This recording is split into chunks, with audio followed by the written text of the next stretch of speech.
স্থানীয় সময় রোববার ভারতের মাওবাদী বিদ্রোহীদের কেন্দ্রস্থল হিসেবে পরিচিত ছত্তিশগড়ে শুরু হয় নিরাপত্তা বাহিনীর বিশেষ অভিযান। টানা 12 ঘন্টা শ্বাসরুদ্ধকর অভিযান চলে। এতে প্রাণ হারান বেশ কয়েকজন মাওবাদী। এছাড়াও পাল্টা গুলিতে 2 জন সেনা সদস্যের মৃত্যু হয়েছে। ঘটনাস্থল থেকে উদ্ধার করা হয় স্বয়ংক্রিয় আগ্নেয়াস্ত্র ও গ্রেনেড লঞ্চার। নিহতের সংখ্যা আরও বাড়তে পারে বলে ধারণা করা হচ্ছে। মাওবাদীদের ময়না তদন্তের প্রক্রিয়া এরই মধ্যে শুরু হয়েছে বলে জানায় সংশ্লিষ্ট কর্তৃপক্ষ। এই সংঘর্ষে আমাদের 2 জন সৈনিক আহত হয়েছেন। ভারতীয় বিমান বাহিনীর সাহায্যে তাদেরকে রায়পুরে স্থানান্তর করা হয়েছে। বর্তমানে তারা বিপদমুক্ত এবং চিকিৎসা চলছে।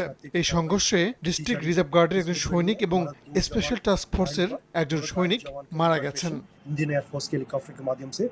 এদিকে মাওবাদীদের বিরুদ্ধে নিরাপত্তা বাহিনীর অভিযানের প্রশংসা করেছেন কেন্দ্রীয় স্বরাষ্ট্রমন্ত্রী অমিত শাহ। নকশালমুক্ত ভারত অর্জনের পথে অভিযানকে বড় সাফল্য হিসেবে উল্লেখ করেন তিনি। এছাড়াও 2026 সালের 31 মার্চের মধ্যে ভারত থেকে নকশালবাদ দূর করবেন বলে হুঁশিয়ারি দেন তিনি।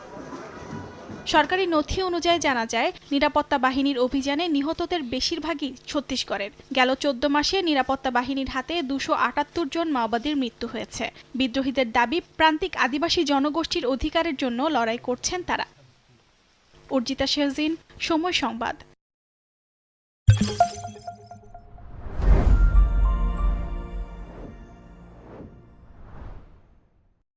Hey, hello, hello.